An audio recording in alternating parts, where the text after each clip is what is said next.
Welcome back. The English Football League kicks off tomorrow, and it seems that optimism is in the air for fans of the beautiful game. A survey of thousands shows that more than 60% are feeling hopeful for their beloved team ahead of the 24-25 season, which I guess means a lot will end up being disappointed then, alas, by the end of the season. Let's bring in two former football legends, Joby McAnuff and Andy Hinchcliffe, to discuss this with us. Very good morning to you, gents. Great to have you with us. Before we get to the survey results, the headline is that the EFL, the Football League, kicks off as soon as tomorrow, the Premier League the week later. And it's almost fair enough to argue, I think, Joby, that last year the Championship was as exciting, if not more exciting, than the Premier League. Yeah, well, we're probably a little bit biased, those of us who work a little bit more predominantly in the EFL, but it always is, incredible seasons that we get in terms of the drama and the action and just how close they come down to at the end of seasons, and those stories that you may not get up in the Premier League. So again, Ipswich Town coming up from League One and going and get automatic promotion was an absolutely incredible achievement from them. And that's up and down, the Championship, League One and League Two. You get those stories, those surprises, which keeps it so entertaining for everybody. And Andy, I guess a reason maybe historically why the focus wasn't as big on below the Premier League, not just the Championship, but lower leagues too. One would have been, a thought towards the quality of the football. The other would have just been the reach of it and the understanding of the teams and the stories unfolding there. But that's really changed over the last couple of years on both levels. Yeah, I think the pull of the Premier League is absolutely enormous. The very best players in the world are playing in the Premier League, so it's no surprise that it's hugely popular. It's a brilliant league. But the EFL, and in particular the Championship, we're seeing attendances go up. There's more people coming through the gates to actually go to the games. Our coverage is growing and growing in terms of viewers. We're seeing more and more people tuning in.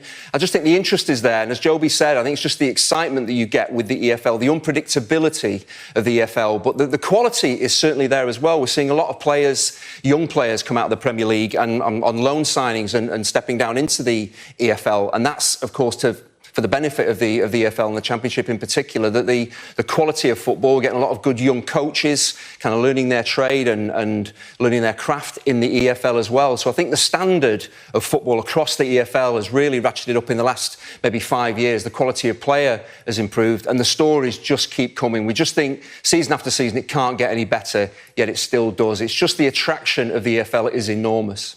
Joe, but the other thing as well, I think, is the pace of English football throughout all of the tiers. I mean, I spent some time in the US and the MLS. They're doing their best, but it's very slow. Serie A is pretty slow pace. So even if the Premier League is the top quality in England, I think it's so exciting on all levels because it's a very fast-paced game. Yeah, absolutely. And I think just going back to your previous point in terms of the style of football, and I think there was probably a bit of a narrative around lower league football over the years that it was sort of, long ball, fast, kick it up to a striker. That has all changed completely. Having played in all of the leagues, I can say from my own experience, in terms of the coaching, the tactical element and the technical element, you only have to look at the likes of MK Dons, Crawley Town. If you want to look at a couple of teams that played some of the best football that you're going to see in any of the leagues, including some Premier League teams, they've got fantastic ability to go and get on the ball. So I think that's all changing now. And again, in terms of that development for younger players, I think that is where it really does stand alone, because we know it's difficult for Premier League clubs to blood young players because there's so much at stake. And you're talking about the world-class level.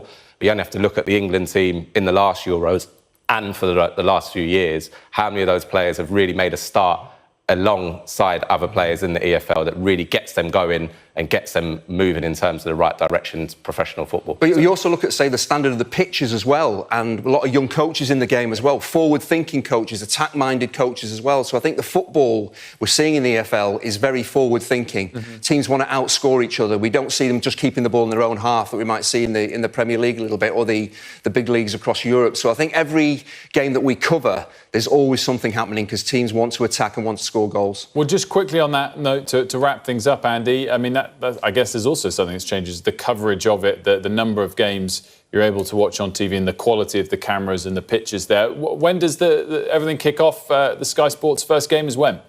It's on Friday. It's on tomorrow. We've got Blackburn against Derby, and that's the first game in what is a busy weekend. It's going to be a really busy season for the players, for the pundits as well. We've got huge amounts of games to cover. It's absolutely fantastic. Sky's new deal with the EFL, it benefits them enormously, and we're going to work very hard as pundits to bring all the analysis and all the stories, not just on the pitch but off the pitch as well, in terms of the communities, what the clubs do in their communities as well, from the Championship down to League Two. So it's an exciting season, whether you're attending games, whether you're watching games, or whether you're working on games. And just finally, very quick one before we go to each of you. I know you both agree with me that Arsenal are the best team in the Premier League, but give us a dark horse call from either of you for promotion to the Premier League in the season ahead.